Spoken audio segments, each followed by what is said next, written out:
Bueno, ahí tenemos la presentación en pantalla de la doctora, bellísima, muy farmacéutico,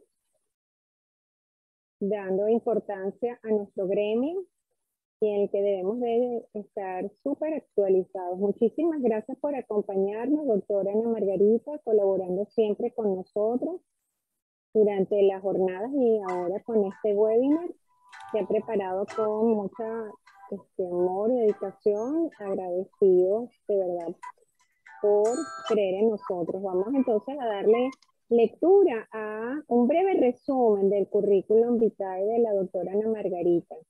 Es farmacéutico, mención tecnología industrial de medicamentos, egresada de la Universidad Santa María.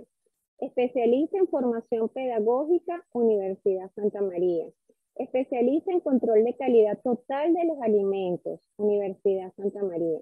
Diplomado en formulación de cosméticos, Universidad Central de Venezuela. Fue docente en las cátedras de física aplicada, fisicoquímica, crecimiento y desarrollo, bioquímica y farmacotécnica, Universidad Santa María. Se desempeñó en el área de control de calidad en CEPAC. Fue directora de la Facultad de Farmacia de la Universidad Santa María.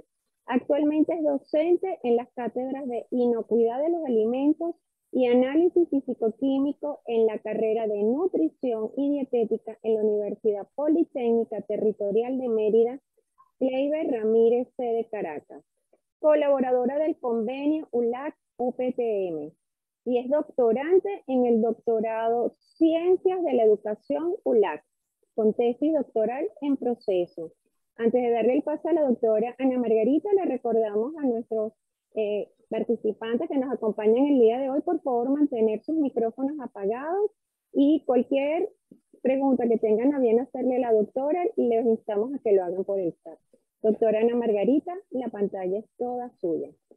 Muy bien, entonces, bueno, vamos a pasar a primera instancia a compartir la pantalla y a dar inicio a lo que esta tarde de manera bastante resumida pretendemos hacer llegar cierta información que es compleja, no sin antes, por supuesto, agradecer a la Federación Farmacéutica por esta fabulosa iniciativa de colaborar y contribuir con la formación y la actualización de nuestro gremio en cualquier parte en el que se encuentre un farmacéutico ejerciendo en Venezuela. Esta es una muy buena oportunidad para actualizar conocimientos que todos de alguna u otra manera ya manejamos, pero que siempre, dada la dinámica del quehacer en las áreas de las ciencias de la salud, pues inevitablemente tenemos que estar siendo siempre estudiantes eternos y todos los días estar aprendiendo algo nuevo. En la tarde de hoy vamos a tratar un tópico que quizás para algunos es muy familiar, para otros a lo mejor no tan familiar, y el cual he querido de alguna manera darle un título rimbombante en el área de las lides bélicas, porque realmente es en esa sintonía en la que estamos prácticamente. Estamos en una batalla contra las superbacterias en este momento y la pregunta es si realmente hay escape. Esa es la idea de lo que queremos hoy aquí dar a conocer y profundizar. Obviamente estamos ante la circunstancia de que la pregunta clave es si realmente estamos perdiendo la batalla contra las enfermedades infecciosas, porque pareciera, de acuerdo a las noticias que vemos, en un momento dado, lo que nos llega, lo que nos enteramos, pareciera que los medicamentos no están funcionando como siempre habían funcionado, pareciera que hay más bacterias patógenas o no conocemos todas realmente las bacterias patógenas que están dispuestas allí en contra de esas circunstancias, cuántas hay realmente, cómo afectan y cómo afectarán definitivamente el futuro, porque si algo están haciendo las bacterias definitivamente, y esto va un poco de la mano para justificar el título del webinar, es que se están armando hasta los dientes con los genes que les están permitiendo hacer la resistencia más brutal que podamos haber imaginado con respecto a la actividad que puede desarrollar un antimicrobiano.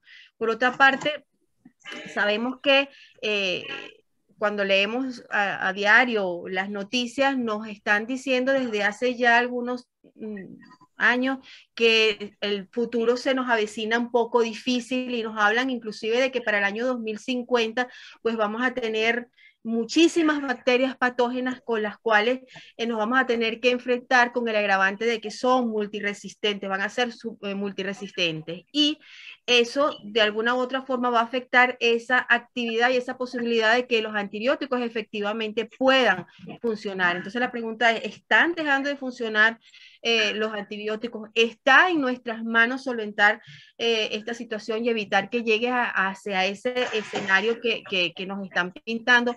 Obviamente todos manejamos la información de la microbiota, sabemos que tenemos microbiota buena, microbiota mala, sabemos que desde la almohada en la que dormimos, el colchón, el celular que tomamos, la pantalla, absolutamente todo, el pomo, en todos lados hay microorganismos, no solamente bacterias, sino hongos, mohos y levaduras. Y en nuestro sistema, en nuestro organismo, pues también hay lo que pasa es que hay zonas en las que está permitido que ellas estén allí y son beneficiosas, y hay otras zonas y otros espacios y otros fluidos en los cuales definitivamente tenemos que mantenerlos como santuarios en los cuales no deben ingresar las bacterias, porque entonces allí cuando entramos en esa fase de problemas. Sabemos que en nuestra piel hay en el intestino, en la zona orofaringia hay, en la vagina hay, por mencionar algunas, en cada una de estas áreas en mayor o mayor intensidad, densidad bacteriana, pero con un predominio específico de ciertas características de, por ejemplo, en la piel gran positivos, en el intestino gran negativo, en la zona de orofaringia, pues bueno, una flora mucho más compleja, heterogénea, que es capaz de inclusive colocar películas sobre los dientes, ¿ok?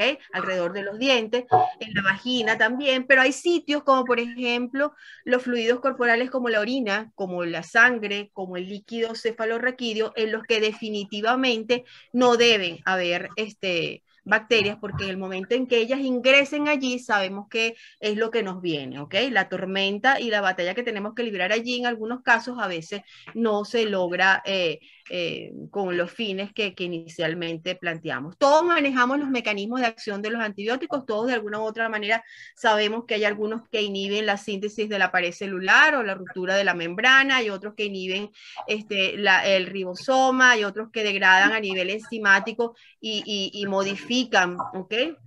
Esa parte, otros interrumpen la vía metabólica clave, hay algunos que lo que hacen es interferir o interrumpir la síntesis del ADN, reducen la permeabilidad, expulsan la parte activa del antimicrobiano. O sea, hay definitivamente un mecanismo que nos permite defendernos de eso, y dependiendo del tipo de antibiótico con el cual estemos trabajando, beta-lactámicos, aminoglucósidos, sulfonamidas, gliconola, lo que tengamos allí hay un mecanismo. Pero eso no es el objeto del estudio de hoy. La idea es hablar de si vamos a poder vencer definitivamente esa batalla que tenemos que enfrentar con las bacterias multiresistentes. Y fíjense ustedes que yo me permito traerles aquí una frase que fue premonitoria de Alexander Fleming cuando recibió su premio Nobel ante la Academia Sueca. Él en ese momento dio una frase premonitoria, pero que cayó aparentemente en un saco roto, porque él ese día planteó algo así como lo que textualmente me permití extraer allí, donde se habla definitivamente que él ya intuía, ¿ok? Con su conocimiento, que iba a llegar un día en que cualquier persona podría comprar penicilina, como está sucediendo, y entonces existiría el peligro de que un hombre ignorante la pudiera tomar con facilidad en una dosis insuficiente y exponer sus microbios a cantidades no letales de fármaco, lo que los haría resistentes. Y es exactamente lo que está sucediendo. Entonces uno se pregunta, porque si esto lo conocemos desde tanto tiempo y alguien que descubrió la penicilina ya vislumbraba eso, ¿qué es lo que está pasando y por qué no estamos trabajando en la línea de acción que realmente tenemos que ver? Si nos vamos en una línea del tiempo y vemos y buscamos en qué año se aprobaron, en qué año se introdujeron antibióticos al mercado, pues bueno, allí aparece desde 1937 hasta el 2014, más o menos desglosado desde que aparecieron las sulfonamidas, pasando por las tetraciclinas, pasando por la vancomicina, llegando hasta inclusive las cefalosporinas de quinta generación. Evidentemente pareciera que sí estamos haciendo algo con respecto a la introducción de los antibióticos en el mercado. Sin embargo, el escenario no es ese precisamente que vemos allí en esa línea del tiempo. El escenario es algo así como que para el año 2050, esas superbacterias se habla de que van a causar la muerte de 10 millones de personas por año.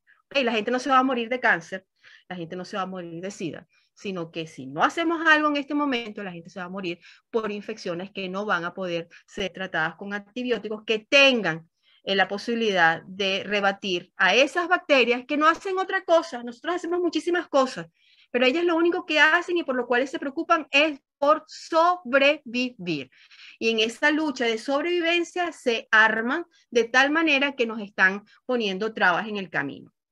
La situación es tan grave que en el año 2011 la Organización Mundial de la Salud, cuando celebró precisamente el Día Mundial de la Salud, lo hizo bajo un lema, ¿ok? El lema en ese momento fue: si no actuamos hoy, no habrá cura mañana. Es algo así también como que si no estamos todos salvados, nadie se salva, ¿ok? La Organización Mundial de la Salud en ese momento declaró que era necesario hacerse unas acciones urgentes, unificadas, ¿ok?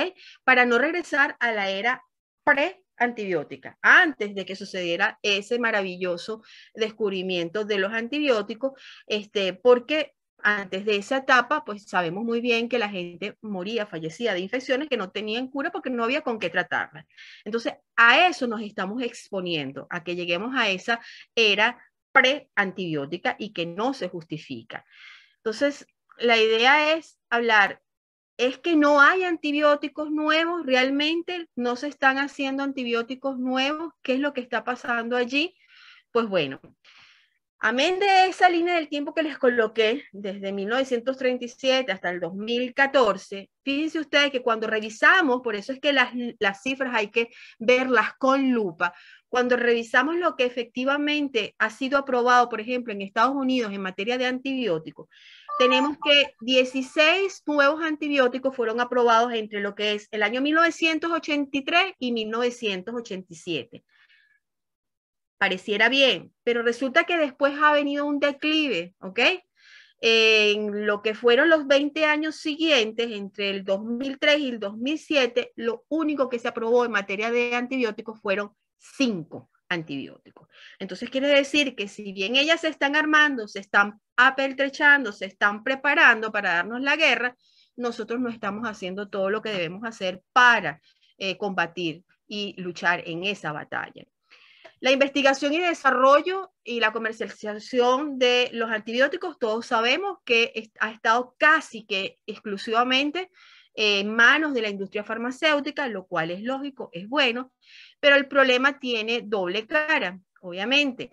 Si para la industria eso no repercute las ganancias suficientes que justifiquen esa investigación y ese desarrollo, pues sencillamente merma en esa intención. Y eso es lo que ha pasado, que la investigación y desarrollo y la comercialización de alguna u otra manera se ha venido disminuyendo. La inversión en esa investigación y el desarrollo de los antibióticos, que va desde el año 2003 hasta el 2013, no alcanzó sino el 5% total de la inversión de la industria. O sea, invirtieron solamente el 5% total de sus recursos para hacer investigación y desarrollo de antibióticos. Obvio, si yo tengo una persona que a los 42 años le diagnostican una hipertensión, pues para la industria es mucho más rentable producir antihipertensivos porque esa persona desde los 42 años hasta que fallezca va a tener que consumir ese producto farmacéutico. Entonces es más rentable producir ese producto, es más rentable investigar en esa categoría que en otras categorías. Pero lo cierto es que todos de alguna u otra manera estamos expuestos a que vamos a necesitar los antibióticos y eso nosotros como profesionales de la salud no lo podemos permitir. Se estima que como mucho el 0.1% de los compuestos que se inician en ese proceso para la investigación de nuevos fármacos, los que alcanzan la fase clínica, que es ya la que está próxima para que sean aprobados, pues simple y llanamente es el 0.1%. Y de ese 0.1%, solo 20% es el que efectivamente se comercializa. Entonces, fíjense ustedes que estamos ante una situación de franca desventaja con respecto a lo que las multibacterias tienen en mente hacer.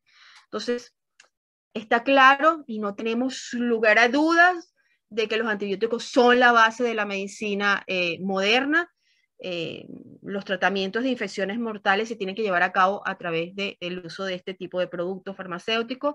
Sabemos que si tengo un paciente con quimioterapia, pues también en muchos casos tengo que hacer uso de los antibióticos, los necesito allí para ese tipo de tratamiento, para hacer trasplantes, para hacer una simple operación quirúrgica, necesito los antibióticos, entonces hay que hacer algo para que no nos ganen la batalla el resto. La respuesta de la Organización Mundial de la Salud a esta situación que es la resistencia que se está presentando a los antimicrobianos, establece claramente unas prioridades, ¿ok? Unas prioridades que evidentemente toman en cuenta todo lo que tiene que ver con esa resistencia. Y esas prioridades, como lo establece allí, como está allí establecido, son 4 de manera resumida y de forma en clave. La primera prioridad es liderar los esfuerzos globales, la segunda es impulsar el impacto de lo que sucede a nivel de salud pública nacional, internacional y global, ¿ok? Promover la investigación y desarrollo, porque como les acabo de decir en las cifras, eso está en descenso. Monitorear la carga y la respuesta de esas resistencias antimicrobianas son 4 prioridades claves que nos van a permitir de alguna u otra manera tener un arsenal con el cual arrancar para defendernos ante esa resistencia de antimicrobianos. Amén de eso está la agenda de la que todo el mundo habla, que es la agenda del 2030, la de los objetivos de desarrollo sustentable, en los cuales hasta la Federación Internacional Farmacéutica está abocada a llevar a cabo que desde el perfil y las actividades que el profesional farmacéutico haga estén enrumbadas en esa línea de acción. Resulta que en el caso de esos 17 objetivos de desarrollo sustentable, hay 6 objetivos que tienen que ver con la parte de la salud, ¿ok? Quiere decir entonces que definitivamente hay que hacer algo porque no vamos a lograr, no es que no vamos a llegar al 2050, sino que esa agenda que en algún momento está planteada que se debe llevar a cabo tampoco se va a lograr. Entonces la respuesta de la Organización Mundial de la Salud ante esta resistencia nos habla definitivamente y nos hace llamar a los botones de alerta, nos hace una advertencia de que el mundo está quedándose sin antibióticos que sean capaces y eficaces de solventar esta situación. Y se habla que para ese 2050 fatídico que nos lo pintan tan feo, pues 1.2 billones de dólares va a ser más o menos el gasto sanitario adicional por año que se debe prever de acuerdo al aumento de la resistencia antimicrobiana. Entonces, por donde quiera que lo veamos, esa situación es grave. Todos nosotros sabemos cuáles son las características de un buen, básicas de un antibiótico. Sabemos que la condición es que tenga una actividad microbiana a bajas concentraciones, que sea lo menos tóxico posible frente al hospedador y que tenga, por supuesto, una buena absorción y distribución por el organismo. Pero ¿qué es lo que está sucediendo? Es que tenemos las multi y las pan resistentes. Es decir, Al margen de que cuando se descubrieron en el siglo XX, a comienzos del siglo XX, los antibióticos y la humanidad se ilusionó con esa maravilla y con esa posibilidad de que no íbamos a tener muertes por infecciones, que íbamos a solventar esa situación, resulta que lo que tenemos en este momento es precisamente la aparición de, primero, cepas multiresistentes y después cepas panresistentes, ¿ok? Es decir, inmunes a los antibióticos conocidos. Una bacteria multiresistente es aquella que es sensible a un antibiótico en particular y que en presencia de ese antibiótico, bueno, en un momento dado parece que deja de hacer efecto y la convierte en una pan resistente. Entonces, el panorama es bien poco positivo. Eso nos lleva a que, bueno, aquí todo el mundo no es solamente ver lo que pasa, sino qué cuota de responsabilidad tienes tú, ¿ok? Y en el caso de nosotros como farmacéuticos, este problema tiene sus aristas. Este es un problema de multiresponsabilidad, ¿ok? Efectivamente, la mayoría de los resfriados, los catarros, las tos, los dolores de garganta, por lo general obedecen a procesos virales que se curan solos y que no necesitan y no requieren antibióticos. Sin embargo, todos sabemos qué sucede allí. Alguien empieza a doler la garganta y se va y se toma un antibiótico, ¿ok? O como lo acabamos de ver ahorita en estos 2 años con la pandemia de la COVID-19, donde sabemos que es un virus la que provoca la enfermedad y sin embargo vemos cómo facultativos prescriben en etapas leves de la evolución de la enfermedad antibióticos, por mencionar algo, ¿ok? La otra parte importante de cuota de responsabilidad es precisamente esa que les acabo de mencionar, la prescripción indiscriminada de antimicrobianos por parte de los facultativos, y digo facultativos porque no son solamente los médicos, son los odontólogos, son los veterinarios, ¿ok? Que evidentemente provocan y son, si no es la principal causa de esa resistencia, pues una de las que aborda con mayor énfasis en estas circunstancias porque nos lleva a eso, a que ellas se armen y resistan y las que matan a las débiles, pero las que quedan son las guapas y apoyadas multiresistentes y las pan-resistentes. ¿Okay?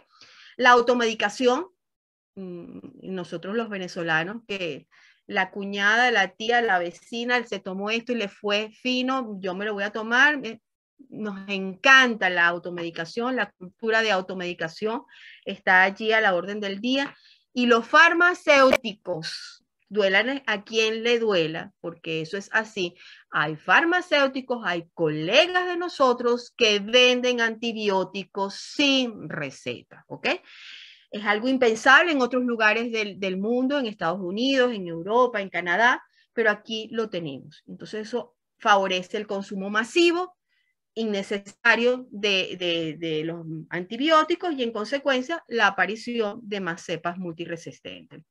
Asimismo, el paciente también tiene su cuota de responsabilidad porque se automedica y cuando se automedica, después decide, también dice cuándo él se trata, y él dice hasta cuándo se va a tomar el medicamento. Entonces, bueno, cuando él dejó de sentir lo que sentía, sus síntomas se aliviaron, él decide que ya no es necesario seguir con el tratamiento del antibiótico y suspende el tratamiento. Entonces, administra a su organismo dosis bajas por un tiempo no adecuado y eso favorece también la resistencia bacteriana. Entonces tenemos allí 2 caras de la moneda, ¿ok?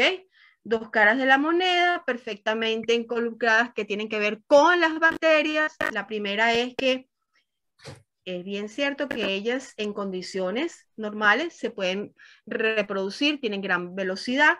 Se habla de que en 20 minutos una bacteria puede tener 2 células hijas perfectas, puede originar 2 células hijas perfectamente, pero cuando está en presencia de un proceso infeccioso, generando un proceso de infección, pues esa activación, esa división se activa y se habla hasta de contar de 1.000 millones de bacterias por mililitro. Entonces, Esa cara de la moneda no me gusta mucho, pero está allí. Tenemos otro lado de la cara de la moneda que es la evolución. Ellas a través del tiempo se han ido preparando, se han desarrollado y como les decía al principio, se están armando hasta los dientes con los genes que les van a pedir, les van a permitir ser más resistentes y se combinan, ¿ok? Se combinan ambas características, la velocidad de la división y la transferencia de los genes, y eso es una bomba de tiempo para la humanidad. Otro término bélico que justifica el título del webinar de hoy. Es literalmente una bomba lo que tenemos allí. Entonces, con esto que les estoy planteando, un futuro infeccioso. Bueno, sí, las bacterias definitivamente pueden adaptarse con muchísima velocidad en cualquier medio. Es fundamental todo lo que se haga en relación para controlar, para mitigar y para favorecer algo que tanto nos lo repiten desde que estamos estudiando, el uso racional de los medicamentos y en este caso el uso racional de los antibióticos, de los que cae en un saco roto. Evidentemente, estas dos fases son las herramientas que nos van a permitir de alguna u otra forma contrarrestar ese futuro infeccioso que se nos avecina si no logramos hacer los correctivos necesarios. ¿Ok? Pero hay otra cuestión muy importante. Hace muchos años la gente se reía de aquellos que nos hablaban del calentamiento global, se reían del deshielo de los glaciares, se reían de todo eso y resulta que es lo que estamos viendo en estos momentos, que eso está ocurriendo.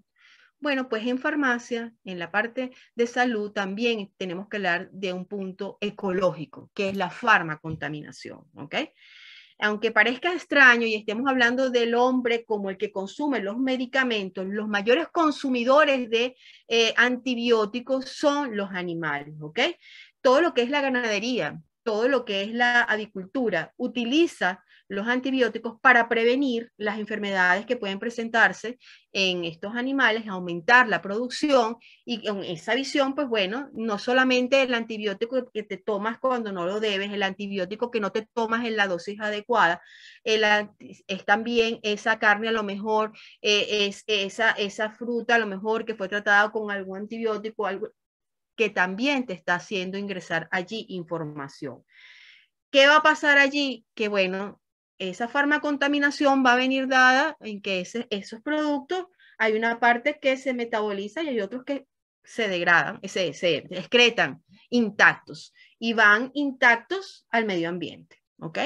Bien sea vía heces, bien sea vía orina, llega a las aguas y eso también contamina con las consecuencias que eso que puede traer. Entonces vemos la magnitud, las aristas, el impacto del problema que tenemos enfrente. La Organización Mundial de la Salud, las Naciones Unidas, a través de este organismo, hicieron una primera lista de patógenos prioritarios resistentes a los antibióticos y hicieron como un catálogo de 12 familias, ¿ok? De bacterias que se presentan como la mayor amenaza para la salud humana. ¿Okay? Yo aquí se las estoy dejando allí a colación. Voy a nombrarles ahorita algunas de ellas al detalle, pero la información de esa lista o ese catálogo de 12 se centró después a 6 nada más de las que vamos a hablar. Entonces vemos allí que tenemos enterobacterias, tenemos estafilos, tenemos una serie ¿cómo se llama? De bacterias que de alguna u otra forma, si bien es cierto que están y forman parte de la microbiota beneficiosa que tenemos, también llegan un momento en el que no son tan beneficiosas, ¿ok? Tenemos allí salmonelas, tenemos el Streptococcus pneumoniae, tenemos muchas bacterias. En este caso hay 12. ¿Qué pasa? ¿Cómo puede afectarnos esta resistencia a los antibióticos? El consumo de los antibióticos ocasiona que haya una disminución en la biodiversidad bacteriana, ¿ok? Es decir, en un determinado nicho ecológico, porque se acaban las especies allí, muchas especies, pues bueno, hay otras que persisten y siempre las que persisten son las que están mejor preparadas. Darwin en su momento creo que no tenía estos ejemplos, pero yo creo que es un darwinismo en cierta medida lo que vemos aquí. Entonces, la verdadera dimensión del problema que tenemos viene cuando nosotros nos sentamos a ver en cuáles ecosistemas efectivamente se puede llegar a afectar y qué es lo que podemos estar teniendo allí. Entonces, eso abre un abanico de posibilidades inmensas en las cuales, obviamente, las desventajas son mayores que las ventajas. Todos tenemos este típico ejemplo, una niña, un niño de 12 años que lleva 24 horas con fiebre hasta 39 grados centígrados, un dolor de garganta, no es la primera vez que le sucede, el médico tiene la idea clara de lo que le pasa, no tiene duda, le diagnostica y le receta un antibiótico para su faringoamigdalitis, ¿ok? En este caso.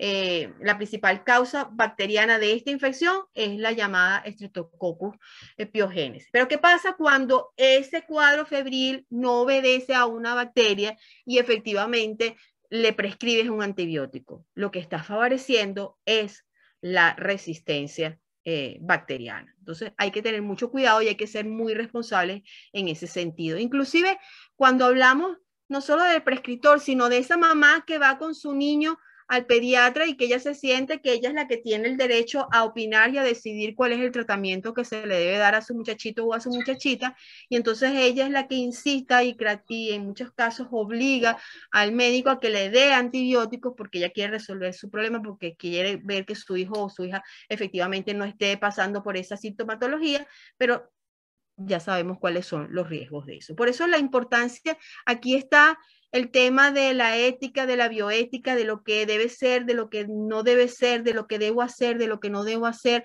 y más que nunca está presente, no solamente en el tema de la eutanasia, como estaba ahorita hace unos meses de moda, sino en esto mismo, en algo tan elemental como eso, es fundamental, es fundamental. A veces yo discrepo de algunos colegas que me dicen, es que yo sé que lo que necesitas es un antibiótico, tú sabes que lo que necesitas es un antibiótico, pero no tienes dinero para ir al médico, pero tú sabes realmente, tú tienes esa potestad, tú tienes ese don, tú estás en la capacidad de diagnosticar. Me parece que es temerario en ese sentido. Puedes tener, el camino al cielo está empedrado de buenas intenciones. Entonces, no podemos pensar que si realmente tiene una infección o no tiene una infección. Hay que diagnosticar y prescribir adecuadamente. ¿Dónde yo voy a entrar con mi savoir-faire como profesional? Es en si esa prescripción está acorde al diagnóstico en cuanto al producto, en cuanto a la dosis, en cuanto a todo lo que tiene que ver que nos atañe a nosotros como expertos del medicamento. Entonces, allí es donde tenemos que actuar. Entonces, bueno, evidentemente, el uso de antibióticos, esa resistencia a la microbiota, la determinación de cuál es la cepa más resistente, el favorecer una colonización en un paciente con una patología de base, esas enfermedades y esas bacterias oportunísticas que aparecen y crean esa cepa resistente. Las áreas, es que yo trabajo, el farmacéutico me dice, yo trabajo en el área hospitalaria, pues bueno, mijo, usted trabaja en el área hospitalaria, los hospitales son los que no deben enfermarse y son los que muchas veces son los que están enfermos y son los que contribuyen con estas situaciones. Por eso, no importa dónde estés ejerciendo como profesional farmacéutico, en la academia, como epidemiólogo, como farmacólogo, como desarrollador, como docente, como farmacéutico comunitario, en todas tienes tu cuota de responsabilidad en esta situación que se está presentando y debes accionarte, debes activarte, porque esto es una guerra para todos y contra todos. Entonces aquí tenemos un ejemplo, voy a hacerlo muy rápidamente para no cansarlos, Escherichia coli resistente, que es una de esas bacterias de las cuales hablamos, que están y forman parte de nuestra flora intestinal, pero que, sin embargo, en el 2019 se le atribuyeron 800.000 muertes, unas 200.000 directamente causadas por este patógeno, ¿ok? Tiene una facilidad de transmisión porque es una vía fecal oral, suma una especial diversidad de mecanismos mediante los cuales se prepara con resistencia a la acción del antibiótico. Inclusive estamos hablando de fluoroquinolonas, estamos hablando de cefalosporinas de tercera generación, o sea que vemos que se están preparando. Estafilococcus aureus de resistencia a la meticilina, que en sus siglas en inglés es lo que ustedes van a encontrar cuando revisen material como MRSA, ¿ok? Todas estas que les voy a nombrar, todas, absolutamente todas, tienen una fuente habitual de graves infecciones hospitalarias. En este caso, el Staphylococcus aureus es el abanderado en esa circunstancia y pues provoca muchos problemas a nivel hospitalario, ¿ok? No es algo que se conozca de ahorita, ya desde que en el Reino Unido en los años 60 se presentó la resistencia a la meticilina, pues bueno, desde allí la tenemos involucrada en ese sentido. Mientras que existen otras, como por ejemplo el Clostridium difficile, como digo yo, que le hace honor a su nombre, porque realmente es un karma el tratar una infección con Clostridium difficile, una dificultad en el tratamiento para erradicarlo, es un problema, es el causante de las graves diarreas que se presentan, de los daños intestinales y de muchas de las sepsis, sobre todo en pacientes adultos mayores, en ancianos, ¿ok? Es una bacteria que ahora se le une el hecho de que es resistente a la desinfección con alcohol, o sea que, como dicen en criollito, éramos pocos y parió la abuela. O sea, tenemos allí otro panorama, las bacterias resistentes a las carbapenemas, ¿ok? Hay 3 grupos allí perfectamente diferenciados que son resistentes y el saber hacer de estas bacterias las ha hecho encasillar con nombre y apellido como las bacterias pesadillas. Estamos hablando allí de la Acinetobacter baumannii, estamos hablando allí de la Pseudomonas aeruginosa, estamos hablando allí de la Enterobacteria 6, estamos hablando de la Escherichia coli que mencionamos anteriormente, estamos hablando de la Klebsiella, de la Sierrata, de la Proteus, o sea, estamos hablando de una pesadilla, literalmente.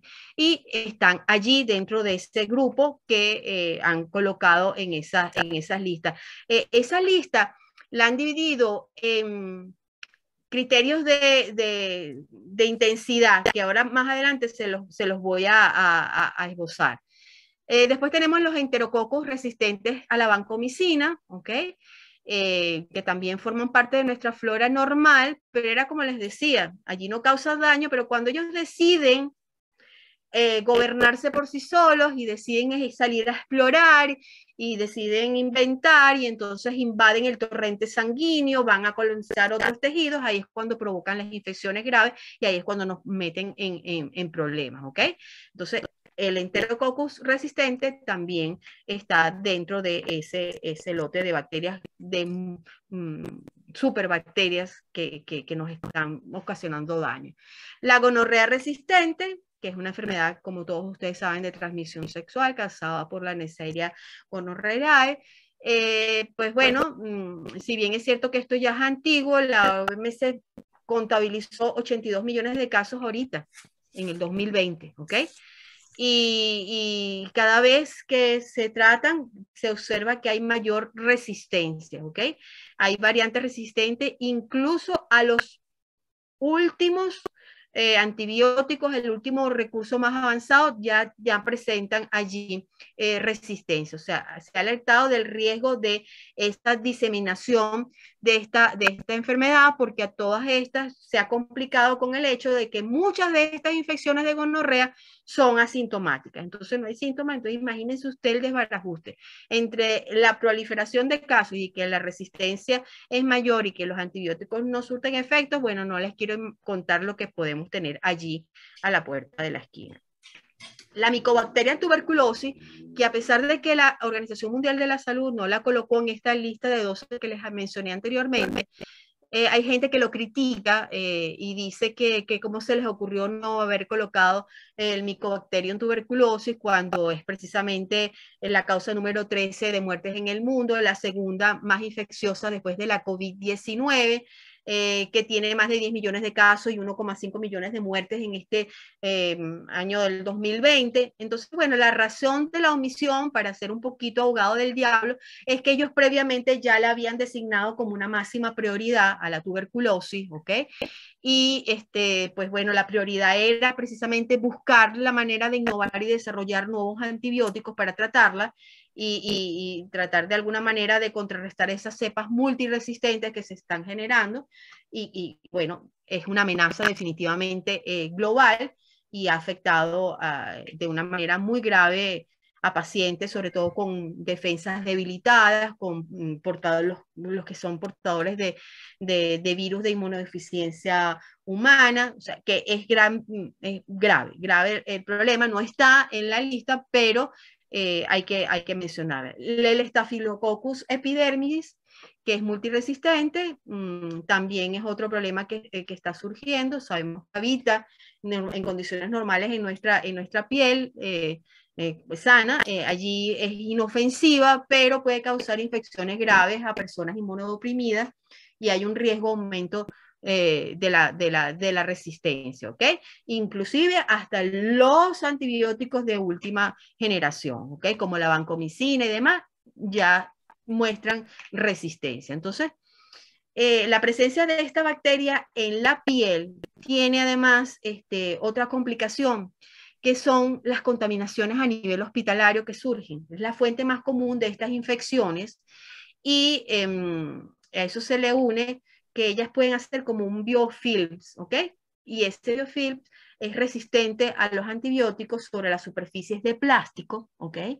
Los colchones, sabemos cuáles son los tipos de colchones que hay en los hospitales, incluye todo lo que tiene que ver con los dispositivos médicos, los catéteres, las prótesis. Entonces allí complica mucho más el panorama porque hay muchos más factores involucrados en esa resistencia.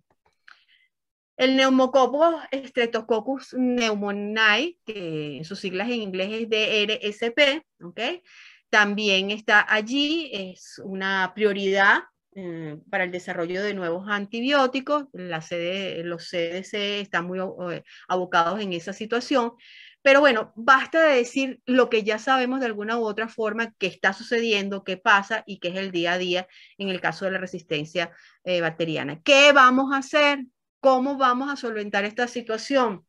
Hay un plan de acción mundial propuesto por la OMS con 5 objetivos de trabajo perfectamente delimitados, pero que tienen la salvedad y la notoriedad de que son objetivos que tú tienes que hacer, como quien dice, puertas adentro en tu casa, pero eso tiene que ser vigilado, monitoreado y exteriorizado a todas las regiones. Es decir, son planes tanto nacionales como internacionales que deben estar definidos, en las cuales deben participar múltiples disciplinas, ¿ok? Y grupos diferentes, los ciudadanos, los gobiernos, los políticos, los investigadores, el personal de los sistemas de salud, absolutamente todos. ¿Cuál es ese plan de acción?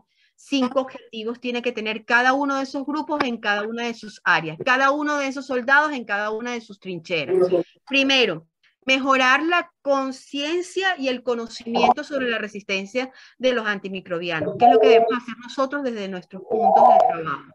Reforzar la vigilancia y la investigación, reducir la incidencia de las infecciones que se están ocasionando, optimizar ese uso de los antimicrobianos, racionalizarlo y asegurar una financiación duradera en la cual participe capital público que, aunado con el capital privado de la industria farmacéutica, favorezca esa innovación y desarrollo de esos productos.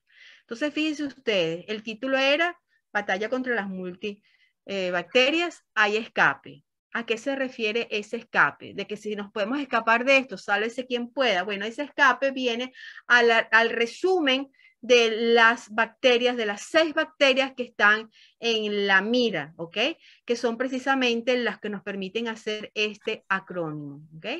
Escape de Enterococcus faecae, S de Staphylococcus aureus, K de Klebsiella pneumoniae, A de Acinetobacter baumannii, P de Pseudomonas aeruginosa y E de Enterobacter species. Escape. Sálvese quien pueda. En función de esto, ¿qué tenemos que decir? Porque lo que les he dicho hasta ahora es que en la mayoría de los casos, hasta los antibióticos de última generación, pareciera que ya no están funcionando. Entonces, ¿existen alternativas a los antibióticos? Sí existen, y de hecho se está trabajando en ello. El primero es el diseño de bacteriófagos, que son específicamente especies o clones patógenos que pueden ayudarnos contra las bacterias multiresistentes. El uso de vacunas para prevenir la enfermedad, para no tener que utilizar antibióticos, es otra de las opciones que debemos manejar. Todo lo que tiene que ver en el desarrollo y utilización de anticuerpos específicos, como por ejemplo lisinas, que son enzimas capaces de actuar directamente sobre algunas bacterias, los tan cacareados probióticos, que son capaces de prevenir la colonización intestinal por bacterias patógenas, o los péptidos naturales que están presentes de manera natural, como su nombre lo indica, en las barreras defensivas que habitualmente tenemos en las especies de vida vegetal, de vida animal. ¿Okay? Esas son opciones que se están presentando hacia los antibióticos. Pero definitivamente lo que importa es la unión, que hagamos el frente, que hagamos todos juntos empujando hacia el mismo lado. La unión hace la fuerza. Allí cuando tenemos que recapitular hacia el año 2001, cuando un documento estratégico que contiene todo lo que se debe hacer para contrarrestar la resistencia de los antibióticos, fue un papel de trabajo que se hizo, un documento que priorizaba la necesidad de crear grupos de trabajo específicos para trabajar en esta línea de acción. Eso allí hay que seguir haciendo fuerza en eso. Porque todos los involucrados con esa cuota de multiresponsabilidad de las que les hablaba al principio tienen que participar. Allí tienen que estar los pacientes consumidores, los prescriptores de las medicinas, tanto humanas como de animales, los dispensadores de laboratorio, los de diagnóstico, los dirigentes de hospitales, los gobiernos, las naciones en sí, la industria farmacéutica, las sociedades de los profesionales, lo que estamos hoy haciendo aquí, como lo está haciendo la Federación Farmacéutica Venezolana, como lo está haciendo la Federación Internacional de Farmacéuticos, abocados en esa línea de acción. Allí es donde tenemos que trabajar, haciendo la fuerza mayor en ese sentido. ¿De qué manera? Educando y concientizando socialmente, ¿ok? A veces no es que le vamos a dar una disertación, porque dependiendo de dónde estemos, la explicación puede ser estéril. Yo no voy a dar una disertación biotecnológica en un lugar donde nadie va a entender de lo que estoy hablando. Yo sí tengo que hablar con el vocabulario adecuado y con el mensaje adecuado para reducir el riesgo de la resistencia de los antibióticos, tomando medidas informativas que lleguen a quienes tengan que llegar, con las instrucciones al público en particular que yo quiero trabajar, con el conocimiento que tengo que darle a esa población, porque si algo es cierto, a pesar de que nosotros aquí nos creemos que lo sabemos todas más una, lo cierto es que la población sabe muy poco. Su conocimiento acerca de los antibióticos es muy pobre. Entonces, ¿a quién le toca hacer eso? Nosotros tenemos que hacer esa labor de educación, de concientización social. La educación sanitaria está ahorita en la cresta de la ola y ahí nos tenemos que apuntalar para lograr contrarrestar esto. Y para finalizar, dejarles 10 frentes de lucha contra la resistencia de los antibióticos, que podríamos llamarla como una especie de decálogo. Primero, esa concientización a través de campañas educativas, mejorar la higiene y el control de las infecciones, reducir el uso innecesario de los antibióticos, sembrar esa intención tanto en las industrias de animales para controlar esa diseminación al medio ambiente, mejorar la vigilancia que se esté haciendo, qué estamos haciendo por vigilar, por controlar, por estudiar qué es lo que está pasando con el consumo de los antibióticos. No es lo mismo una región que otra. Pongamos el ejemplo del estado Miranda. El estado Miranda tiene 7 zonas sanitarias y ninguna es igual a la otra y el comportamiento de su población es diferente y cómo es afectado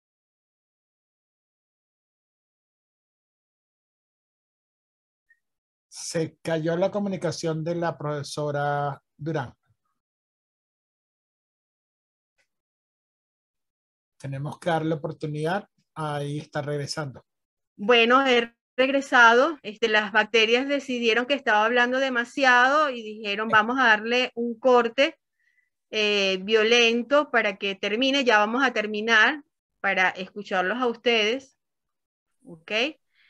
Y bueno, entonces allí en esa parte de mejorar esa vigilancia, potenciar todo lo que es el desarrollo de alternativas terapéuticas de vacunas, es muy importante que también lo tomemos en cuenta, ¿ok? Desarrollar herramientas que nos permitan hacer un diagnóstico rápido de la infección bacteriana, porque a veces hacemos nosotros no, los prescriptores hacen un diagnóstico o prescriben o no han hecho todavía el diagnóstico y prescriben inicialmente un antibiótico que realmente no es el que se requiere para la situación y entonces, bueno, estamos allí de alguna u otra forma, están favoreciendo esa resistencia. Investigación en nuevos antibióticos, inhibidores y mecanismos de resistencia, mejorar la formación y el número de reconocimiento de los profesionales sanitarios que están destinados a esta labor, eso es importante, potenciar los sistemas innovadores de financiación para que lleguen los recursos y se puedan hacer esas investigaciones a nivel mundial, cooperar y coordinar a nivel internacional. Y bueno, y en definitiva, para ya darse fin, hablamos de una batalla contra las superbacterias y la pregunta es, ¿hay escape con todo lo que les he dicho? Pues les he dado las aristas, les he dado las dos caras de la moneda, les he presentado todas las circunstancias, les he propuesto los planes de acción y definitivamente sí creo que en un mundo global, para un problema global, sí hay escape. Y tenemos que hacer todo lo que les he planteado para lograr que ese panorama del 2050 no sea ese futuro infeccioso que nos están haciendo y señalando por todos los medios. Entonces, de acuerdo a esto, hay que trabajar. Hoy más que nunca como farmacéuticos tenemos que empoderarnos de lo que sabemos y conocemos y sabemos hacer perfectamente y desde nuestra trinchera trabajar en esa batalla contra las superbacterias, porque si hay escape, sí lo hacemos bien.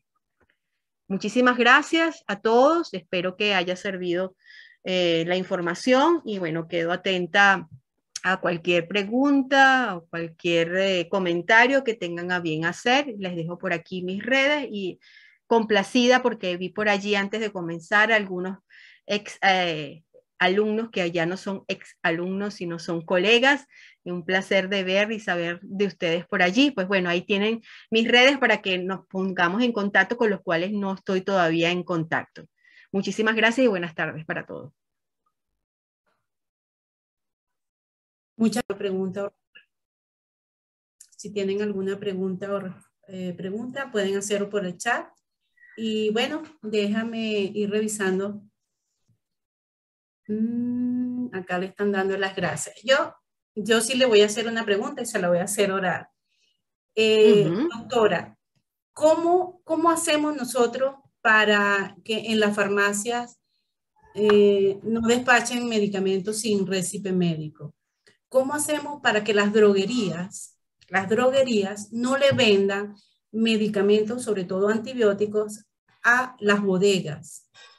¿Cómo hacemos para que las droguerías no le vendan a las casas de familia? Eso está sucediendo en nuestro país. Están vendiendo medicamentos en casas de familia, en bodegas y pare de contar. Entonces, hacer un llamado, una campaña que nuestros colegas concienticen, no dejar las farmacias solas en manos de los dueños, de los auxiliares, y que, bueno, cuidemos esa parte, todo lo que aprendimos en nuestras universidades, y con esta charla que usted nos dio, nos hizo como recapacitar, oye, yo no lo hago, pero también debo evitar que lo hagan, porque yo he escuchado hasta familiares que dicen, me dio una gripe, me voy a tomar un antibiótico, o sea, creen que por tomarse una cápsula o algo, ya eso es suficiente. Qué error, mire, y eso lo hace casi todo el mundo. Entonces, no sé si sean las autoridades sanitarias que tengan que poner o decir lanzar la primera piedra o empezar a las campañas, hacer las visitas a las farmacias, a las droguerías.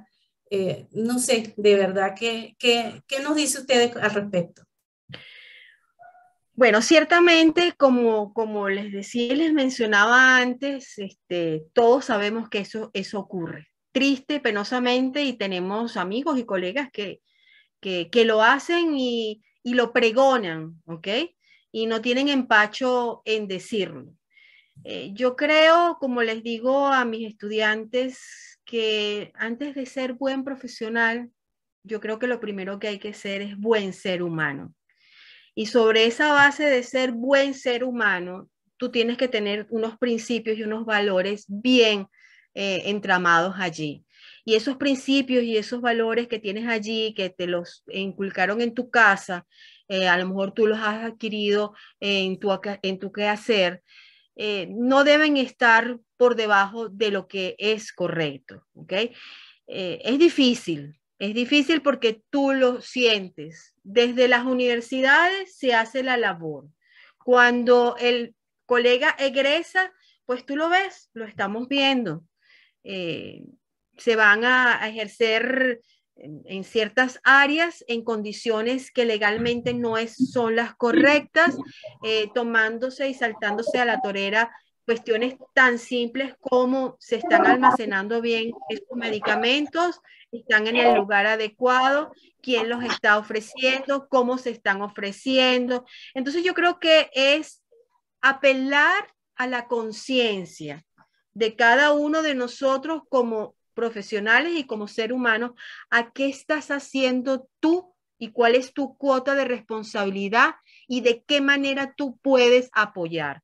La primera manera es, en el caso particular mío, yo no me cansaré, me quedaré sin saliva de repetir una y mil veces la información, porque como dicen por allí las abuelas, del jarabe de lengua algo queda, y yo sí siento que eso hay que hacerlo. Creo que los colegios farmacéuticos, desde su entorno, porque no es lo mismo un colegio farmacéutico en Bolívar que uno aquí en Caracas, que uno en Carabobo, por mencionar algunos, no es lo mismo, las realidades son diferentes. Yo creo que desde cada uno de los colegios y empoderándose con la federación, debería, así como la Organización Mundial de la Salud ha hecho un plan de acción con unas prioridades, pues bueno, hacer el plan de acción, pero no solamente hacerlo escrito, porque el papel aguanta todo. No, es de verdad enrumbarnos a esa acción. ¿Qué queremos hacer? Nos quejamos de que no nos valoran como profesionales.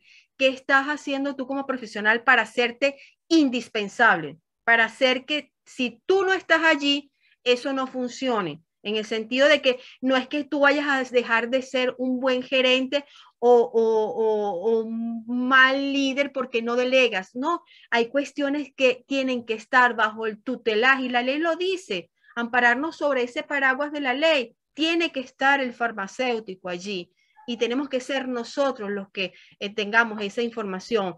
La información da poder, el conocimiento da poder, pero da muchísimo más poder cuando tú ese poder lo transmites a otros, porque nadie va a estar seguro hasta que todos estemos seguros. Exactamente como el tema de ahorita de la pandemia de la COVID-19. Esto que tenemos aquí enfrente es una pandemia en cámara lenta. Una pandemia que tenemos en cámara lenta. Todo el mundo puede estar pensando que están haciendo investigaciones en antibióticos de última generación y les acabo de dar las cifras.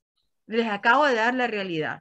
A veces nos molesta cuando golpean, cuando dicen cuestiones acerca de la industria farmacéutica, pero bueno, son realidades que están allí. En la rentabilidad, el beneficio económico a veces va por encima de si es una enfermedad, un síndrome de origen, una enfermedad rara que como le da raramente a pocas personas, pues bueno, pobrecitos, entonces a los que les da, nosotros no le vamos a brindar el apoyo. ¿A dónde queda nuestro compromiso como personal de la salud, dependiendo de dónde esté? Entonces yo sí siento que lo que hay es que repetir el cansancio, hasta el cansancio y hasta la saciedad, y que cada uno que nos escuche se convierta en multiplicador de la información en su entorno, porque es importante que la gente entienda que no se debe automedicar, que no debe utilizar antibióticos para lo que no debe, pero entonces eso ya no es solamente una cuestión del paciente, sino que lo acabamos de ver con la ciencia incierta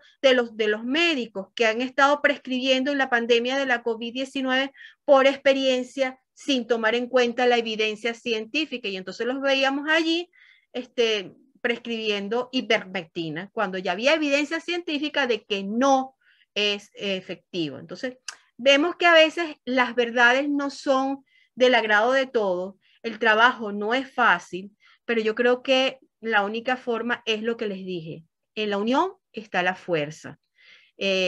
Como gremio tenemos que unirnos. No importa si eres de Caracas, de Tucupita o de Nueva Esparta. No importa si eres de la Universidad Central, de la ULA o de la Santa María. Todos somos farmacéuticos, todos estamos empoderados con el conocimiento y todos podemos trabajar en esa misma línea de acción, apoyando a nuestros colegios y apoyando, por supuesto, a la Federación Farmacéutica. Así es, doctora, así es. Aquí hay otra pregunta de Maite Forgione. ¿Cómo hacemos para recuperar el orden de acción farmacéutico? Todo el mundo está vendiendo medicamentos como si fueran caramelos. Bueno, es la misma pregunta que es la misma pregunta. Cuando se hicieron las jornadas el año pasado, hubo alguien que señalaba de que el ordenamiento jurídico, que la solución era cambiar la ley. Había algunos que decían que no, que si dejábamos esa puerta abierta nos iban a quitar todas las opciones. Bueno, cumplamos la ley. El problema es que muchas veces no nos gusta cumplir la ley. Porque cuando a ti te dicen, mira, usted va a ser regente de este establecimiento farmacéutico, pero usted tiene que estar de tal hora a tal hora. Ah, no, yo no puedo. Yo debo ver cómo me redondeo por otro lado y bueno, hágase sentir, hágase necesario, hágase indispensable en su lugar de trabajo y empiece a hacer las cosas bien y empiece a hacer cumplir la norma.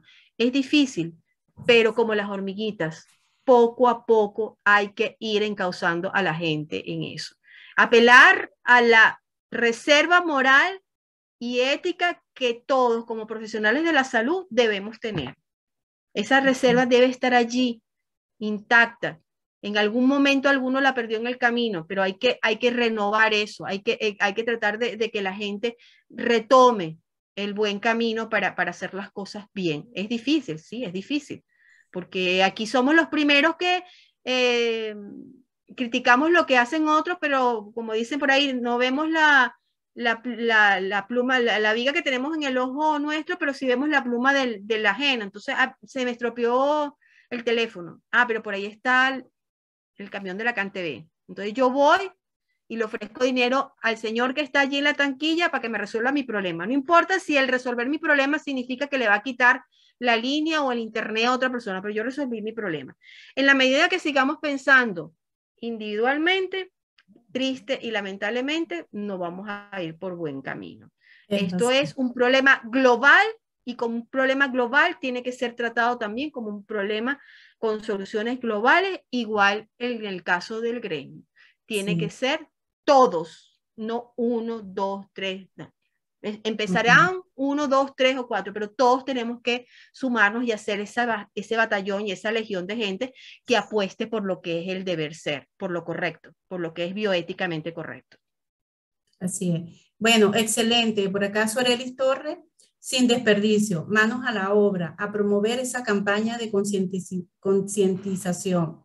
Sorelis Torres, presidente de COFAR Barinas. Bueno, estamos a la orden para lo que sea, de verdad desde aquí, desde nuestras trincheras para luchar en esta batalla, en la cual algunos están más armados y mejores armados que otros, pero definitivamente en una guerra se necesitan desde el soldadito más insignificante hasta el general de división más grande. Todos somos necesarios y todos tenemos algo que dar, y de eso estoy completamente segura. Sí, por acá Jennifer Tobar, sé que los indicadores de salud en nuestro país son inciertos, entre ellos los indicadores epidemiológicos. Hasta la fecha de hoy, ¿cuáles son las cifras que se manejan a nivel de Federación Farmacéutica Venezolana en cuanto al uso de antibióticos, enfermedades relacionadas con estos medicamentos y farmacovigilancia? Bueno, va dirigida a la federación, pero como yo soy farmacéutico, yo soy parte de esa federación. Miren, es difícil porque desde la academia, cuando uno trata de hacer trabajos de investigación para buscar esa información, a veces lo que te buscas es un problema, porque tratas de indagar ciertas cosas que hieren susceptibilidades y van a provocar un problema a otro nivel, pero definitivamente lo que sabemos es lo que va surgiendo por allí, el boca a boca, lo que puede surgir con la encuesta nacional de hospitales, con lo que un colega nos puede decir de cuál es su realidad en su hospital donde está, en su dispensario donde está, en su clínica donde está, y de eso nos vamos nutriendo, pero oficialmente no, porque fíjense, vámonos a la farmacovigilancia. ¿Cuántos lugares, cuántas instituciones están efectivamente haciendo farmacovigilancia? Más allá de que, por ejemplo, un estudiante puede ir a hacer un trabajo de grado y con las historias clínicas hacer un estudio retrospectivo de lo que quizás anotaron, que vaya usted a saber si está bien o no con respecto a los pacientes, el uso de algún medicamento, la aparición de algún efecto adverso. Es difícil, vuelvo y repito, está escrito. ¿Por qué nos cuesta tanto cumplir la norma? Y eso es a todo nivel, es a todas las instancias, en todos lo veíamos hace años. A mí se me va a caer la cédula a lo mejor aquí con lo que voy a decir, pero yo me recuerdo todavía cuando tú ibas por la avenida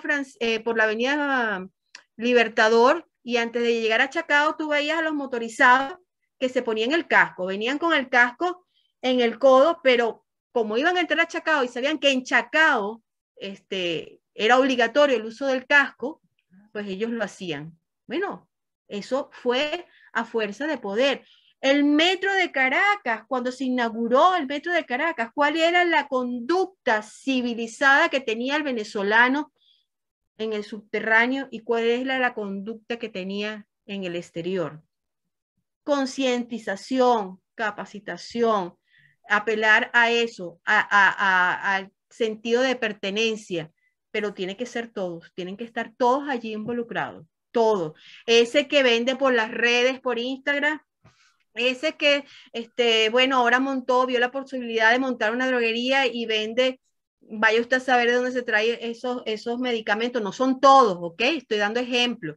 No voy a decir que todo el mundo está en esa misma sintonía, pero ¿por dónde vienen esos medicamentos? ¿Son ilícitos? ¿Son falsificados? ¿Qué pasa con el simple hecho de, por ahí alguien creo que preguntaba con el tema de la vida útil del medicamento, los tiempos de vencimiento, qué pasa allí, de qué manera podemos trabajar? O sea, hay una cantidad de cosas en las cuales podemos definitivamente abocarnos y enrumbarnos, que es mucho lo que hay que hacer, es muchísimo lo que hay que hacer. Y una sola cosa y una sola persona no lo puede hacer. Somos todos los que tenemos que empujar la carreta hacia el mismo sitio. Bueno, estamos cortos de tiempo. Por acá Nelson Zambrano, la presencia del farmacéutico en su lugar de trabajo, paso inicial para el combate profesional. Excelente, Nelson. Así es, el farmacéutico debe estar al frente de la farmacia, sea dueño, sea empleado, lo que sea, tiene que estar al frente de la farmacia y no dejar la farmacia en manos de personas que no van a hacer el trabajo correcto. Entonces, bueno, eso, ahí estamos. Sí. Ok, bueno, doctora, muchísimas gracias. Muy linda su presentación, bastante completa. Muchas felicitaciones en el chat. y bueno, agradecido. Agradecida yo por la oportunidad de compartir y saludar a tanta gente linda que tenía tiempo que no sabía de ellos.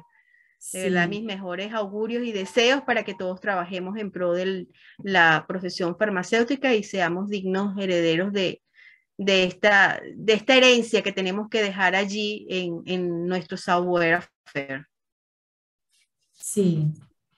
Bueno, acá tenemos para las redes sociales, para que nos sigan, @fefarben, Fefarben oficial, y bueno, a través de los WhatsApp y todo eso, Instagram, todo lo que nos puedan seguir.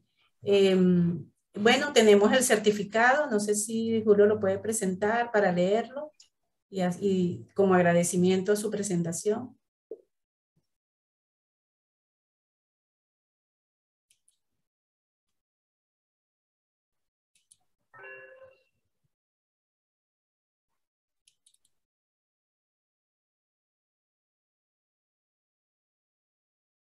Ok, acá. La Federación Farmacéutica Venezolana otorga el presente reconocimiento a la doctora Ana Margarita Durán por su valiosa participación como ponente en el webinar Batalla contra las superbacterias. Hay escape, ya saben lo que significa escape.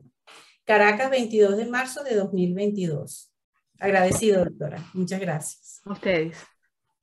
Saludos. Saludos.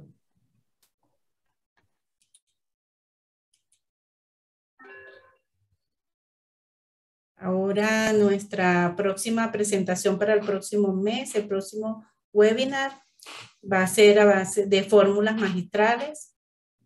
Julio, si los puedes colocar.